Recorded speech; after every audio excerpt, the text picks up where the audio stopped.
Have you ever wondered how the Roman Empire, one of the greatest civilizations in history, rose to power? It all started with the founding of Rome in 753 BC. From its humble beginnings as a small agricultural community on the banks of the Tiber River, Rome rapidly evolved. The first major shift occurred in 509 BC when the Roman kingdom transitioned to a republic. This change was more than just a political adjustment. It was a new era of expansion and conquest. From the shores of the Mediterranean to the mountains of Gaul, the Republic period was marked by significant territorial acquisitions. These conquests not only expanded Rome's territories, but also enriched it with diverse cultures, technologies, and resources.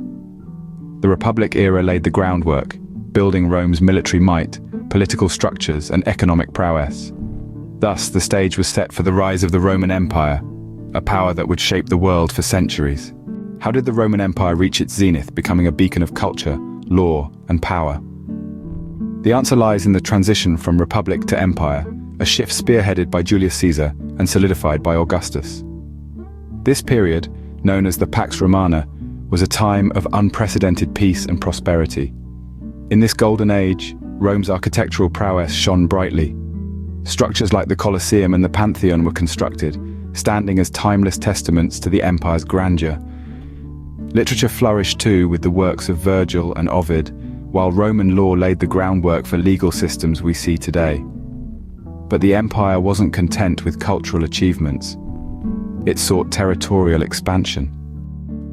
From the sun-baked sands of Africa to the frigid frontiers of northern Europe and the ancient civilizations of Asia, Rome's influence spread far and wide.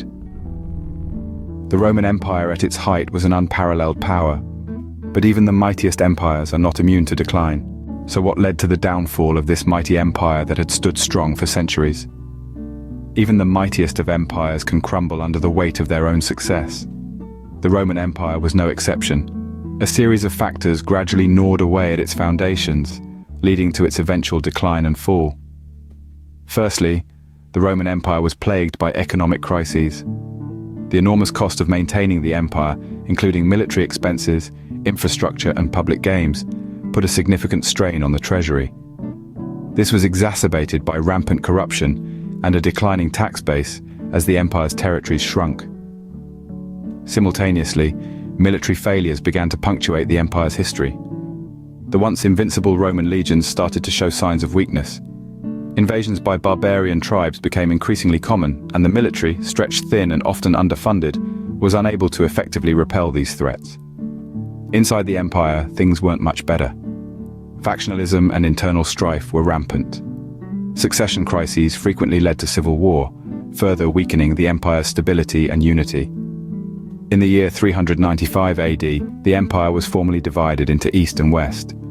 This division, although initially intended as a strategic move, led to a further weakening of the Western Empire. The sacking of Rome, first by the Visigoths in 410 AD and then by the Vandals in 455 AD, was a brutal blow to the empire's morale and prestige. These events marked a clear shift in power dynamics, with the barbarian tribes no longer just a threat, but a destructive force that the Romans could not contain. Finally, in 476 AD, the Western Roman Empire met its end when the last Roman emperor, Romulus Augustus, was overthrown by a Germanic king.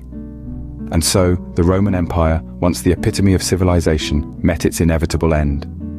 An end that serves as a stark reminder of the transience of power and the inevitability of change. What remains of the Roman Empire today, centuries after its fall? You might be surprised to know that it's more than just crumbling ruins and ancient artifacts. The legacy of Rome is ingrained in our modern society, often in ways we don't realize. The Roman Empire's influence on law, for instance, is monumental. The concept of innocent until proven guilty was a Roman innovation, a principle that forms the backbone of legal systems worldwide. Language, too, owes a significant debt to Rome. Latin, the language of the Romans, is the precursor to the Romance languages: Spanish, French, Italian, Portuguese, and Romanian.